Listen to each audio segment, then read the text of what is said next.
बिस्मिल्लाहिर्रहमानिर्रहीम। मुस्तैद बादनास अवामी नेशनल पार्टी मरकजी सूबाई जिलाई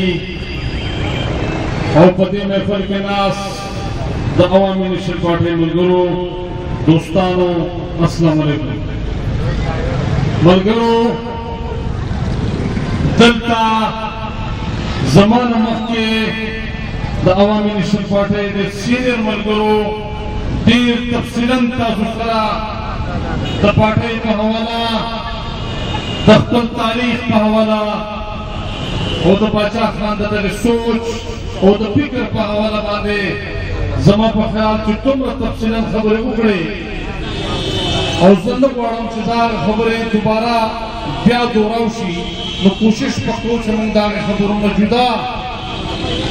जस्तासुसरा कम खबर चीनन ते मलगुरु न पाते शुवेदा खबर बदर सर हुक्म द नन्ही प्रोग्राम द टूर न मक्के زه د دې ضلعي صدر او د ده ټول ټیم ته او خصوصا د دې UC 29 چې دا په پخوا زمانه کې UC 12 نن UC 29 دی، زه د دې صدر او د دې د کابینې ټولو ملګرو ته د عوامي نېشنل پارټۍ د سند د طرف نه خراج تحسین پیش کوم، شکریه ادا کوم د دوی چې دوی نن د عوامي نېشنل پارټۍ د صوبې د تنظیم د پالیسۍ لاندې چې کوم مونږه پوره په دې سند صوبه کې دا فیصله کړې ده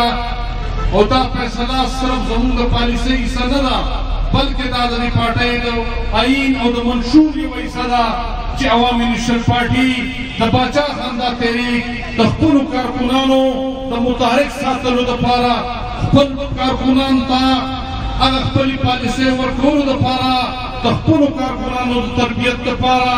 باقاعده هر شپږ میاشتې پس په هر یونین کونسل کې یو تربیتي نشست چې موږ ورته ورکر کنونشن وایو او دغه ورکر کنونشن په ضلع په صوبه او په مرکز کې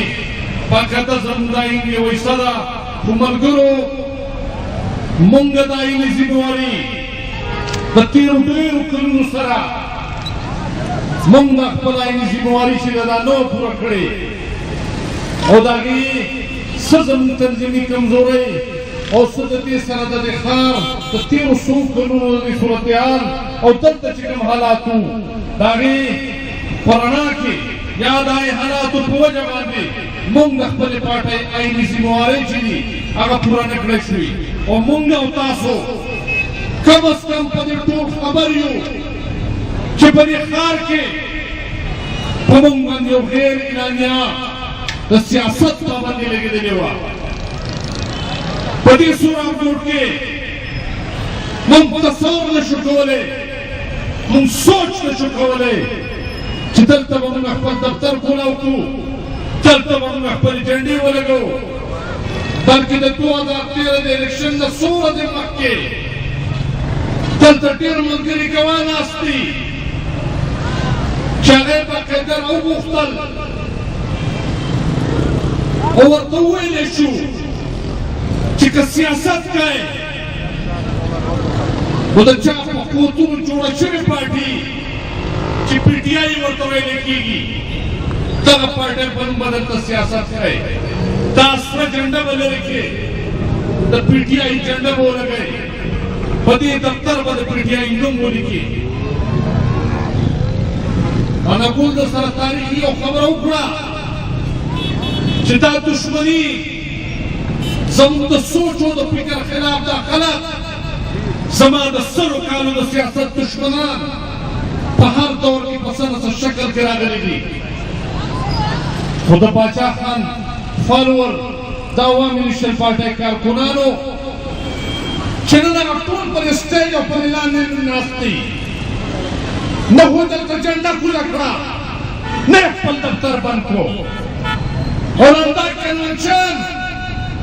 هغې خلکو ته دا نن دا پیغام ورکوي چې که ته هر څومره افکنډې استعمال کړې، که ته هر څومره کوشش وکړې په زور زبردستۍ باندې د دې تحریک ختمولو کوشش وکړې، د دې پارټۍ ختمولو کوشش وکړې، کله ما د مذهب په نوم ختم کړې، کله ما د دې ملک په نوم باندې ختم کړې، خو نه دا تحریک ختمېږي او نه دا پارټي ختمېږي او د هر والو نه پس نور د نوې ولولې سره د نوې جذباتو سره بیا د په میدان کې ولاړ دي. ملګرو په دې ښار کې د مذهب په نوم باندې چې کوم قتلعام زموږ نه وشو، کوم ملګري زموږ نه جدا شو، نن د لږ ساعت دپاره د هغه خلک سوچ وکړي. زه دا خبره عرض کوم چې زما ملګري خو ډېر درانه دي، ما خو د خپلو ملګرو تا شهید کړو، خو نن د باچا خان تحریک خپل ملګري له ډېر لوی عزت ورکړی دی. د روایاتو مطابق د هغه جنازه هم کېږي، خو هر کال زما ټول ملګري د دې سرې جنډې سره د هغه ورځ مناوئ، هغه ته خراج تحسین پیش کوي، که هغه دین محمد وزیر دی، که شاه کلام دی، کاغه لیاقت بنګش دی او کاغه نور دلته کې ډېر شي په سونو ملګري دي دې ضلع کې د جنرال سیکرټري صادق خټک ملګرو هغه د جمعې په ورځ د جومات په دروازه کې شهید کړو سوال دا پیدا کېږي که چېرې ته مسلمان یې نو ته د جومات نه بهر د جمعې په ورځ ولاړې زما شهید وجنې زما شهید په جومات کې په مانځه باندې ولاړ دی لږ ساعت دپاره سوچ وکړئ چې د اسلام دپاره کار کوو یا د چا دپاره کار کوو دوستانو خو مونږ دا وایو دا زمونږ بېلارې شوي غرونه دي دا زمونږ وینه ده دی که نن نه پوهېږي دی که پرون نه پوهېدو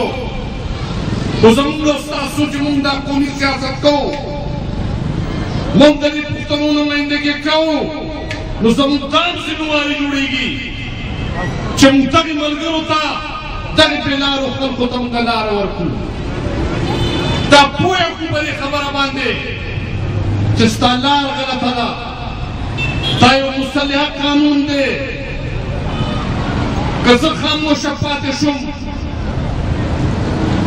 ما چونکې د باچا خان سیاست ویلی ما عدم تشدد په پین او قلم راغستی دی ما خو ته معاف کړې خو د خدای قانون تا نه معاف کوي نن فرق دی ملګرو وګورئ زما ملګری په عزت وسختېږي او د هغه خلکو چې نن بیا پرې زموږ زړه سوځي بیا موږ خفه کېږو ژاړو چې زما قوم دی چې نن یې جنازه نه کېږي نن یې هغه وارث غریب زه بیا دې ته ولاړ یم محمود مسعود واړه چې هغه بېرحمه پولیس یې لاش نه ورکوي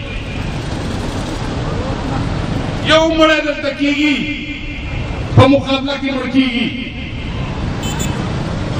ملګرو د ماښام د 11 بجو پورې محمود مسعود او نور الله لري ولاړ دي 22 کسان ورسره نور کېنوي په هغې لاش پسې تلی خلکو هغه لاش چې دی چې دی هغه پرون موږ وجلی یو خو دا پښتو ده چې هغه 22 کسان هم موږ راازادوو هغه هم دقه محمود مسعود او نور الله زه د SSP سره خبره کوم لاش هم چې به موږ راوړو هغه 22 کسان هم موږ راوباسو دا هغه قومي سیاست دی چې موږ د دې نه مخ نه شو اړولی افسوس صرف په دې خبره راځي چې دا دومره وخت تېر شو د هر عمل نه موږ تېر شو که موږ بیا هم خپل ځان ونه پېژندو نن هم په دې ښار کې چې دوه پښتانه یو ځای کېني دا ادارې کېني چېرته چې د پښتون سره ظلم کېږي که هغه سرکار کوي که نورې پارټۍ کوي که ادارې کوي نو بیا د یو پښتون د بل پښتون نه تپوس کوي چې نشریان چېرته دي افسوس خبره دا ده چې نن هم په دې ښار کې په 4-6 کاله کې یاد ساتئ ملګرو د عوامي نیشن پارټۍ صرف او یا 2 او یا چې دي شهیدان شوي دي 200 زما کارکونان او همدردان شهیدان شوي دي خو په دې ښار کې په زرګونو پښتانه مړه دي په زرګونو پښتانه ټارګټ شوي دي هر سړی چې پښتون سړی په دې ښار کې ټارګټ شي نو سار دا ټول اخبارات دا ټوله میډیا دا یو پښتون د بل پښتون ته هم دقه وایي چې بېګا یو بل نیشنلی ټارګټ شوی دی هغه سره زموږ هېڅ تعلق نه وي دا ټارګټ شوی سړی دا ژوندی سړی پیپلی دی دا مسلم لیکې دی دا جمعیت العلماء اسلام سره تعلق دی خو چې کله د شهید ټارګټ شي نو بیا دته څوک پیپلی نه وایي دته بیا صرف خلک نیشنلی وایي مونږ نن دا سوال کوو پښتنو ته چې دا ټول ادارې دا ټولې پاټۍ تا په دې کاته کې اچوي ستا د اجتماعي مسلو په دې ښار کې واحده سیاسي پارټي عوامي نیشنل پارټي ده نو بیا که ته بل نیشنلی نو بیا ژوندی نیشنلی ولې نه جوړېږي دلته ملګرو یو مثال درکوم دپاره ما یې واقعه وشوه د عوامي نیشنل پارټۍ پکې ټوټل 22 کارکونان شهیدان شو په 48 کسانو کې مسلم لیگ وایي زما 14 دي جمعیت علما اسلام وایي زما 12 دي متحده قومي مونږ وایي زما 8 دي خو مولانا فضل الرحمان د نواز شریف نماینده د MQM گورنر د پیپلز پارټۍ د وزیر اعظم هغه مردان او استاد عوامي نیشنل پارټۍ هیډ کوارټر ته دواله راځي دا 48 کسان چې څومره پښتانه مړه دي د دې ټولو په نظر کې دا د هغوی د پارټو خلک سیاسي بیانه پورې حق دی خو د دعای شایسته ته کېږي مقصد مې دا دی چې دغه خلک همدا وایي چې دا پښتانه په کراچۍ کې چې دي دا ټول نیشنلیان دي نو بیا موږ په خپله ولې نه جوړېږو دا هم خبره ده چېرته چې دوه پښتانه کښېني نن په دې ښار کې د نادره مسله روانه ده پښتنو آبادۍ کې د اوبو مسله ده د بجلۍ مسله ده د لیز مسله ده انترایز آبادي ده هر سړی دا تپوس د یو بل نه لازمي کوي چې نیشنلیان چېرته دي نن نادره کې متې ظلم روان دی نن د دغې طالبانو په مسله نن پولیس زیاتۍ شروع کړي دي دا بې لګامه د خلکو کورونو ته دانګي د خلکو تالاشۍ اخلي د کورونو زموږ د خویندو میندو بېعزتیانې کېږي یو سړی دا تپوس نه کوي چې په دې ملک کې دا څومره الیکشن کېږي دا اوس بلدیاتي الیکشن شوی دی ووټ ته پیپلز پارټۍ له ورکوي ووټ مسلم لیگ له ورکوي ووټ جمعیت اسلام له ورکوي او چې کله تا باندې بد وخت راشي د قوم ته اجتماعي مسله پیدا شي نو ته بیا وایي نیشنلیان چېرته دي اوس دې نیشنل پارټۍ نه تا ورکړي څه دي تا راکړي څه دي ډیمانډ څومره کوي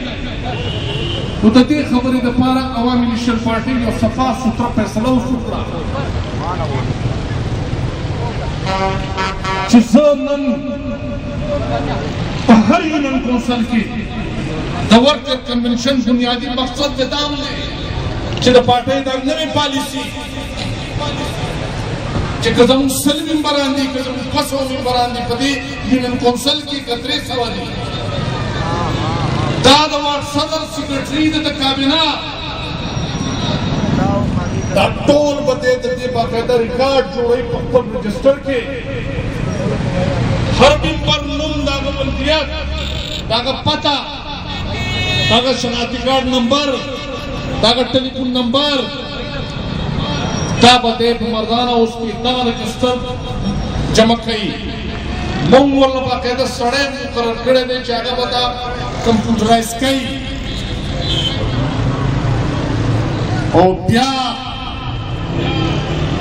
چې کله مونږ په میاشت 2-3 کې د خپل ارګنایزیشن کمپلیټ کو نو بیا په کراچۍ کې چې په کوم ځای کې زمونږ د ریکارډ مطابق یو پښتون د عوامي نیشنل پارټۍ کارکون دی زما په کمپیوټر کې د په ریکارډ موجود دی او د ده په جیب کې د عوامي نیشنل پارټۍ کارډ دی بیا د ده نه طرف شناختي کارډ جوړول د عوامي نیشنل پارټۍ ذمهواري ده بیا د ده هوټل ته څوک نږدې نشي راتلی دا چې څنګه په تېر وخت کې زوی د مور نه خفه شي بار سره وځي زما مزدې ته او زما هغه غریب هوټل ته ورچي ښځه د خاوند نه خفه شي خاوند احتجاج وي په چوک باندې یا ورته د پښتون مزده ښکاري یا ورته سوزکی یا ورته د خوار غریب هوټل ښکاري اوس دا پښتانه یو کول دي منظم کول دي ملګرو په سوال باندې ژوند په دې ښار کې نو نشو کولی که چېرې موږ خپلې مسلې حل کول غواړو موږ غواړو چې زموږ نادره دا بېرحمانه سلوک چې موږ سره کېږي دا د پولیس زیاتی دا د PRC او ډومیسایل مسلې دا موږ ته ځوانانو ته خصوصا زموږ راتلونکي نوي نسل ته چې کومې مسلې راپېښې دي را روانې دي که موږ او تاسو دا مسلې حل کول غواړو نو که لږ تاسو داسې وشو چې موږ به پارلمنټ ته لاړ شو موږ به د صوبایي او قومي اسمبلۍ ډېر سیټونه وګټو نو د سند اسمبلۍ کې په 160 په 166 ممبرانو کې څومره به موږ په دې ښار کې وګټو پرون مو 2 ګټلې هغه هم درنه چا واخیستو سبا به څلور شي شپږ به شي په 166 په اسمبلۍ کې که موږ خپل حقوق اخیستل په دغه طریقه غواړو چېرته هم نه کېږي په دې ښار د غلطې خلقبندۍ په وجه باندې د پښتون د تقسیم په وجه باندې زموږ د مسلو واحد حل چې دی هغه سټریټ پاور دی دوه اتیا زموږ یونین کونسل دی په دې ښار کې که چېرې سبا 200 زما ممبر صرف 1 ګنټې نه راووتو او صرف د نادره په دفتر باندې کېناستو دا 1.5 زره خلک بیا د چا په پلار کې طاقت نشته چا په کراچۍ کې د پښتون سره ظلم او زیاتی وکړي او که چېرې موږ په کور ناست یو او صرف د شریانو نه ګیلې کوو نو زم دې ته نور قتل موږ تیار نه یو نور موږ په بوسو کې اوبه نه بوسو سیده سیده د پښتنو سره یو خبره کوو چې که چېرې خپلې مسلې حل کول غواړې په ما یې حل کول غواړې نو بیا به زما د تنظیم لاندې راځې د دې بیرغ لاندې به راځې سیاست په کوي ورسره جلسې له به راځې جلوس له به راځې بیا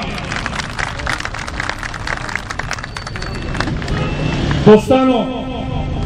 د ورکر کنوینشن بنیادي مقصد دا نوې پالیسي ده د دې لپاره کار پکار دی او څنګه چې راغلي وو زمونږ په صوبه کې به موږ چا مسلط کړو انشاءالله 2018 به د هغو اخري خاتمه وي دا هغه به صفایي وي د دې ملک نه چا چې زما کلچر تباه کړی دی چا چې ما ته بېحیایي ښودلې ده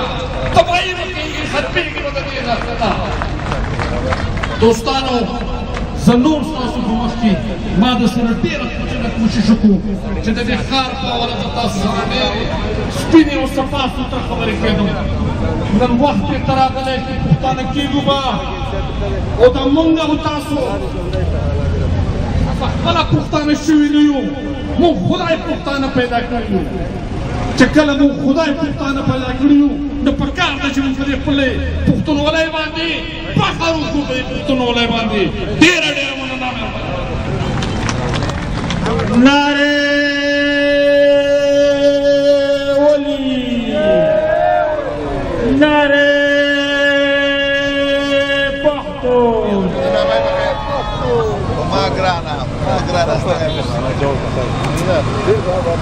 زه د خپل ضلعي صدر فنجان په فرمایش باندې بخشیر انقلابي ته یو ځل بیا بلنه ورکوم چې راشي او یو نظم وړاندې کړي د دې نه مخکې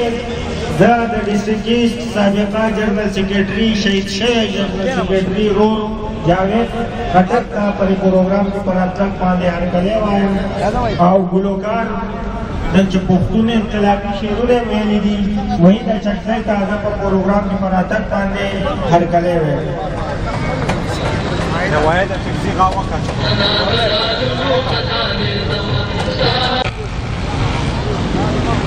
که اوسم د چا په ذهن کې یا څوک دا سوچ کوي چې زه به عوامي نیشن پارټۍ کې راشم ری ارګنایزیشن ته به راشم دغه جنډا چې پرون ما استعمال کړې ده هر چا استعمال کړې ده سبا به د هغې کار دپاره بیا استعمال شي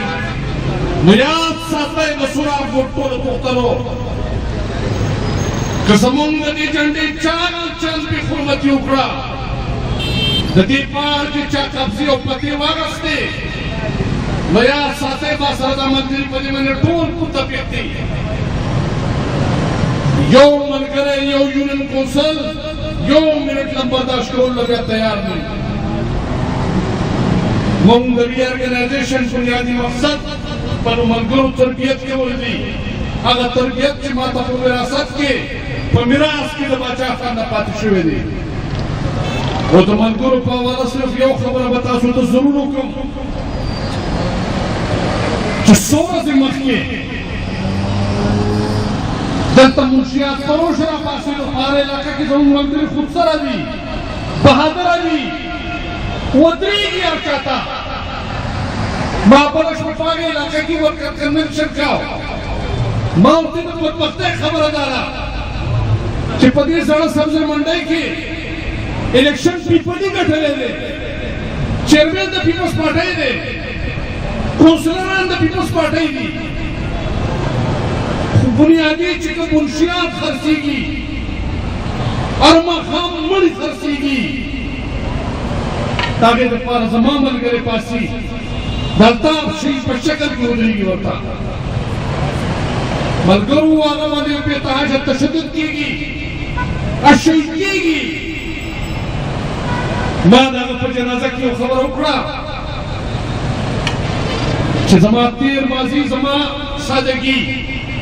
خو نن عوامي نیشنل پارټي په 21مه صدۍ کې په ساینټیک بنیادونو باندې خپل سیاست کوي زه به د خپل حکمت عملۍ نه د قلم په زور باندې د قانون په دایره کې دننه زه به د خپل مړي تپوس کوم خو د ریاست نه مې کوم ځکه چې داسې کېږي دا د ریاست پاڼ کې کېږي دا منشیات فروش نن نه دی پیدا شوی په دې کې دا ټولې ادارې شامل دي نن ستاسو زموږ دغه قانوني جنګ دې اخلاقي جنګ زما د ملګري په پیار کې شامل یو یو سړی خپل انجام ته ورساو دا هغه کړې وعده ده چې زما د دې پارټۍ کارت د چا په جیب کې دی که په هر شکل ورسره ظلم کېږي زیاتې کېږي زما او زما مشرانو دا فیصله کړې ده چې موږ به نور کینونه